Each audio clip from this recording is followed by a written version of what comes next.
کیا آپ جانتے ہیں کہ شمالی علاقہ جات کی خوبصورت وادیوں کی سیر کا خواب لے کر جانے والے 4 دوست خوابوں کو پورا کرنے کے بجائے ایک دردناک حادثے کا شکار ہو گئے۔ یہ کہانی ہے گجرات کے 4 دوستوں کی جن کا سفر گلگت بلتستان کی پہاڑی راستوں پر حادثے میں بدل گیا۔ میں ہوں انتظار مہدی اور آپ دیکھ رہے ہیں ویوز آف وزڈم۔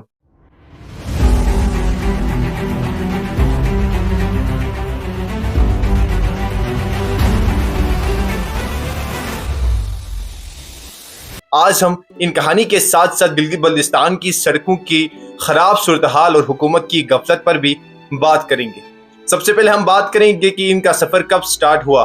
4 دوست واصف، عمر، سلمان اور عثمان گجرات کے مختلف علاقوں سے تعلق رکھتے تھے۔ نوجوان سیاحت کے شوقین تھے اور شمالی پاکستان کی خوبصورتی دیکھنے کے لیے 12 مئی 2025 کو روانہ ہوئے۔ وہ 13 مئی کو گلگت پہنچے، جہاں انہوں نے اپنے سفر کی ابتدائی تصویریں اور ویڈیوز اپنے قریبی رشتہ داروں کو بھیجی۔ 15 مئی کی رات انہوں نے گلگت دنیور کے علاقے میں ایک نجی ہوٹل میں قیام کیا۔ 16 مئی کی صبح وہ اسکردو کے لیے روانہ ہوئے، لیکن اسی دن ان کا رابطہ اچانک منقطع ہو گیا۔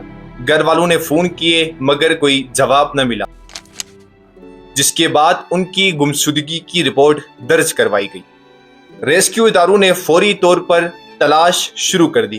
CCTV فوٹیج میں 16 مئی کو صبح 10:37 ان کی گاڑی سسی کے علاقے میں دیکھی گئی، لیکن ان کے بعد ان کا کوئی سراغ نہ ملا۔ گاڑی ڈمپوڈاس چیک پوسٹ سے گزرے بغیر غائب ہو گئی، جس نے خدشات کو بڑھا دیا۔ کئی دنوں کی تلاش کے بعد 24 مئی کو ان کی گاڑی ستک نالہ کے قریب دریائے سندھ کے کنارے ایک گہری کھائی میں ملی۔ گاڑی تقریباً 500 فٹ گہری کھائی میں گری ہوئی تھی۔ ریسکیو 112 پولیس اور دیگر اداروں نے مشترکہ آپریشن کے ذریعے لاشوں کو نکالا۔ 3 لاشیں گاڑی کے اندر موجود تھی اور ایک باہر ملی۔ ابتدائی تحقیقات سے پتہ یہ چلا کہ تیز رفتاری اور سڑکوں کی خراب حالت اور حفاظتی دیوار کی عدم موجودگی اس حادثے کی بنیادی وجوہات ہیں۔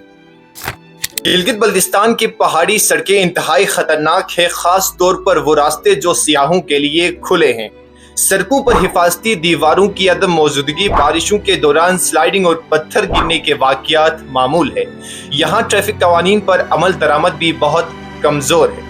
ٹورزم ڈپارٹمنٹ کی غفلت اور حکومت کی خاموشی ایسے واقعات کے لیے ذمہ دار ہیں جو انسانوں کی جان لے جاتے ہیں۔ حکومت اور متعلقہ ادارے فوری اور سنجیدہ اقدامات اٹھائے، ورنہ یہ حادثات روز کا معمول بن جائیں گے۔ لاشوں کی شناخت کے بعد انہیں گجرات منتقل کیا گیا، جہاں پورے علاقے میں غم و ماتم کی فضا چھا گئی۔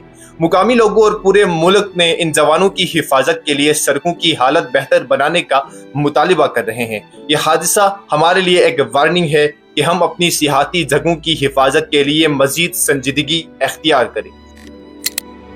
اگر آپ گلگت بلتستان آ رہے ہیں تو ہمیشہ مقامی اور تجربہ کار ڈرائیور کے ساتھ سفر کریں۔ مقامی ڈرائیور راستوں کا مکمل علم رکھتا ہے اور آپ کی جان کی حفاظت کے لیے بہترین فیصلہ کر سکتا ہے۔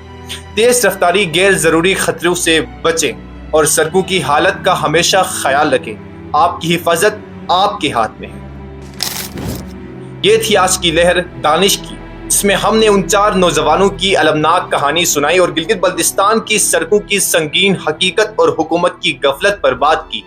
یاد رکھیں، ویوز آف وزڈم صرف ایک پروگرام نہیں بلکہ ایک مشن ہے، سچ، شعور اور ترقی کی طرف۔ میں ہوں انتظار مہدی، اگلی قسط میں پھر ملاقات ہوگی، نئی کہانی، نئی روشنی کے ساتھ۔ تب تک خبردار رہیں، باخبر رہیں۔ اللہ حافظ، اللہ نگہبان۔